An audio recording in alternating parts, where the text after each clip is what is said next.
کہا کہ سپہ سالار اب جنگ میں آپ نہیں ہوں گے. ایک جنگ تو ایسی تھی جس میں حالات اتنے سخت تھے کہ وہ شکست سے دوچار ہو سکتی تھی. وہاں خالد بن ولید کی ضرورت بہت زیادہ تھی. صحابہ سب سوچ رہے تھے خالد بن ولید ہوتے تو ہو جاتا. لیکن حضرت خالد بن ولید اس جنگ میں سپاہی کے طور پر شریک بھی ہوئے, اور جو سپہ سالار تھے پیچھے سے ان کی مدد بھی کیا, ان کو حربے بھی بتائے, ان کو منصوبے بھی دیے. لیکن وہ جنگ فتح ہوئی جس طرح بھی. لیکن وہ جو سپہ سالار بنے تھے وہ مانتے تھے کہ اس میں خالد بن ولید کا ہاتھ ہے میرے اس فتح میں. لیکن حضرت عمر فاروق نے حضرت خالد بن ولید کو معزول کر دیا تھا.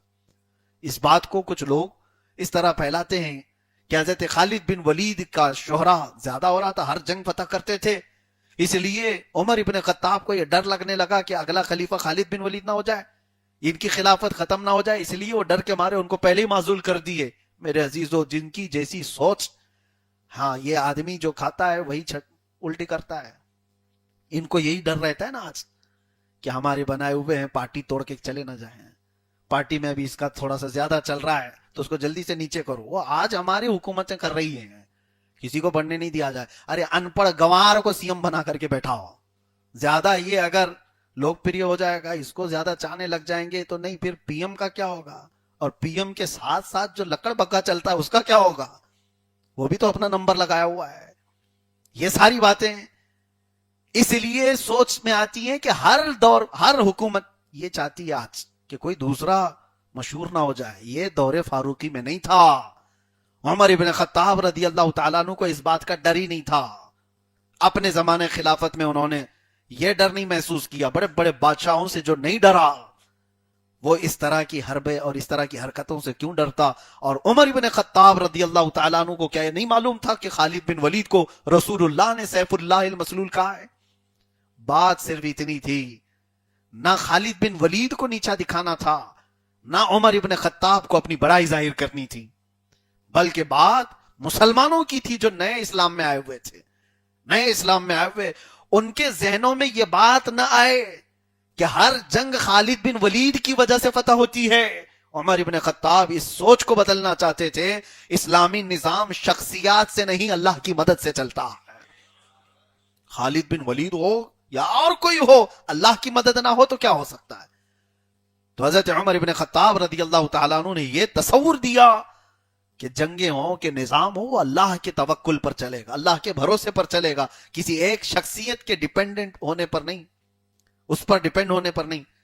اور حضرت خالد بن ولید چاہتے تو جیسے آپ فوجی بغاوت کرتے ہیں اور تختہ پلٹ دیتے ہیں نا یہاں پہ, ہاں ابھی آج کے دور میں اب میں کچھ باتیں کہوں تو لوگوں کو بہت زیادہ الگ بھی لگ جائیں گے. پاکستان میں آج کے دور کا بیٹھا ہوا پرائم منسٹر, اس کی اتنی بھی طاقت نہیں ہوتی کہ وہ فوجی جنرل کو بدل دے گا تو یہ خود ہی بدل جائے گا. فوج میں بغاوت کئی کنٹریز میں ہوتی ہے. کیوں؟ اس لیے کہ جو فوجی جنرل ہے, سپہ سالار ہے, اتنے سال کی نوکری کیا ہوا ہے کہ نیچے جتنی بٹالین ہیں, جتنے فوج کی ٹکڑیاں ہیں, سب پر اس کا کمانڈ چلتا ہے. ارے میاں 5 لاکھ کی فوج کو کمانڈ کرنے والا ایک سپہ سالار, ایک جنرل, اس کے دماغ میں تو یہ آئے گی کون سا پی ایم کون سا سی ایم بدلے گا مجھے. جس دن بدلے گا یہ 5 لاکھ کو ایکٹیو کر دوں گا کہ اس کا تختہ ہٹاؤ, میں بیٹھنے والا ہوں. فوج تو وہ تو ایک آمنا صدقنا کہنے والی جماعت ہے. اس کو ٹرینڈ ہی کیا جاتا ہے کہ ہر بات تمہیں اپنے سپہ سالار کی ماننا ہے. فوجی بغاوتیں ہم کئی ملکوں میں دیکھتے آئے ہیں.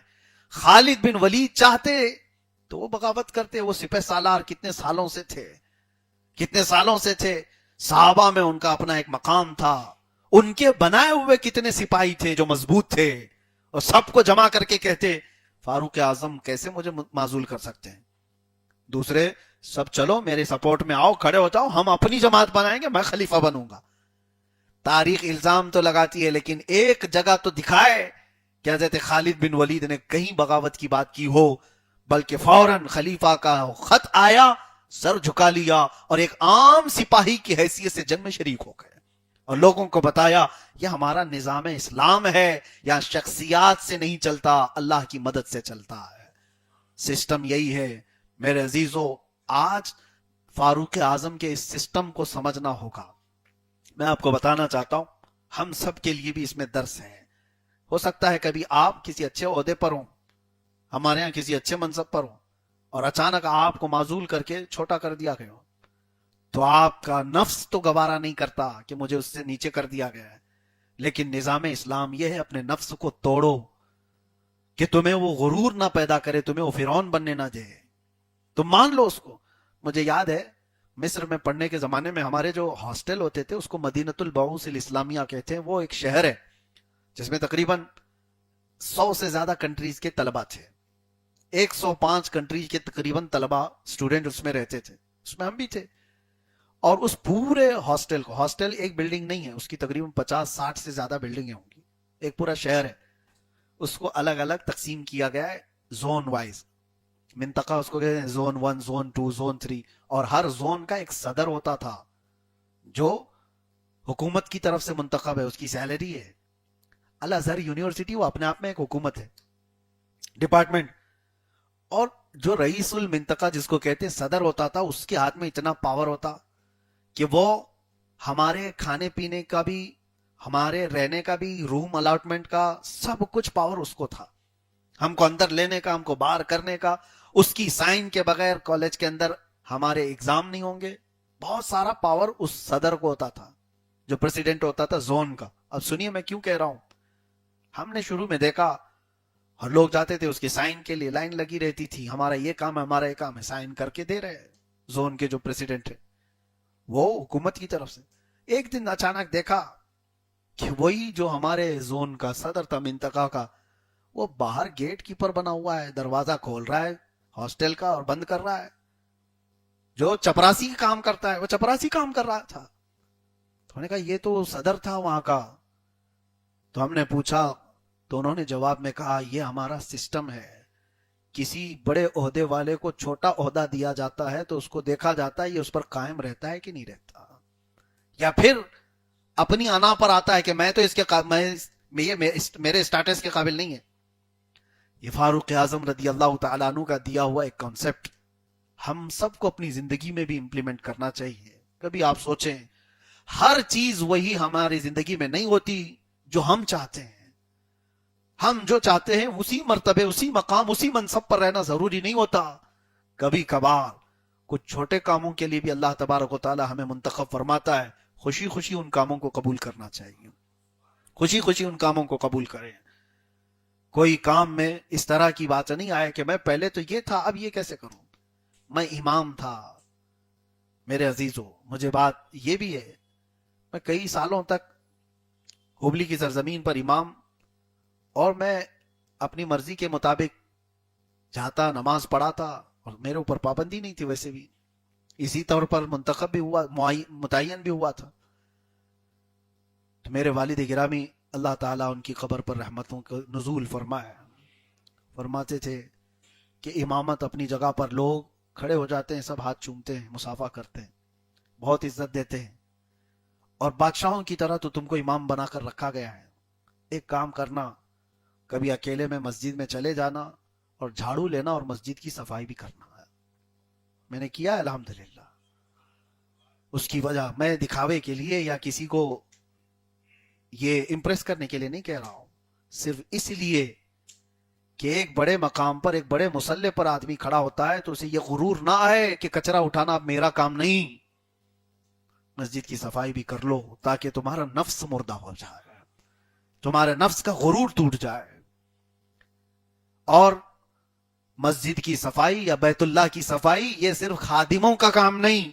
قرآن تو کہتا ہے وَأَهِدْنَا إِلَىٰ إِبْرَاهِيمَ وَإِسْمَاعِيلَ أَن طَهِّرَا بَيْتِيَ لِلطَّائِفِينَ وَالْعَاكِفِينَ وَالرُّكَّعِ السُّجُودِ. اللہ فرماتا ہم نے عہد لیا تھا ابراہیم علیہ السلام اور اسماعیل علیہ السلام سے کہ میرے گھر کی صفائی تم دونوں کرو گے. کس سے؟ ابراہیم علیہ السلام اور اسماعیل علیہ السلام سے اللہ نے عہد لیا تھا کہ وہ بیت اللہ کی صفائی کریں گے. مسجد کی, بیت اللہ کی صفائی کا نظام انبیاء کا کام تھا, نبیوں کا کام تھا. تم تو آتے ہوئے یہ سوچتے ہو کہ یہ کچرا میں کیوں اٹھاؤں, خادم کہاں چلا گیا ہے, وہ سیلری کاہے کی لیتا ہے. اس کو منتخب کیا گیا ہے اس لیے کہ سارے لوگ ہر وقت نہیں دے دیتے, لیکن آپ اپنے نفس کو مارو اور اس چیز پر بھی اپنے آپ کو تسلیم کرو. بہرحال دور فاروقی اور دور عثمان ابن عفان رضی اللہ تعالیٰ عنہ کی چند جھلکیاں اگر میں آپ کو بتاؤں، حضرت عثمان ابن عفان کے زمانے میں اتنی تیزی سے اسلام پھیلتا چلا گیا، اتنی تیزی سے، آپ کو بتائیں آذربائیجان، آرمینیا اور رشیا کے کئی علاقے اسلام میں آ چکے تھے، قبرص، سائپرس جس کو کہا جاتا ہے، اور اس کے علاوہ آج کے یہ شینجن کنٹریز جو ہوتی ہیں اس میں کئی کنٹریاں ایسی ہیں جو حضرت عثمان ابن عفان رضی اللہ تعالیٰ عنہ کے زمانے میں اسلام میں آ چکی تھی۔ بحری بیڑے پہلی مرتبہ، یعنی یہ جو آج ہرمز اسٹریٹ کی تمام چیزیں آپ سنتے ہوں گے نا کہ سمندروں پر حکومت، یہ جنگیں چل رہی ہیں آج، میدان میں نہیں ہے، سب سمندر کی جنگ ہے آج کی سب سے بڑی جنگ کیا ہے؟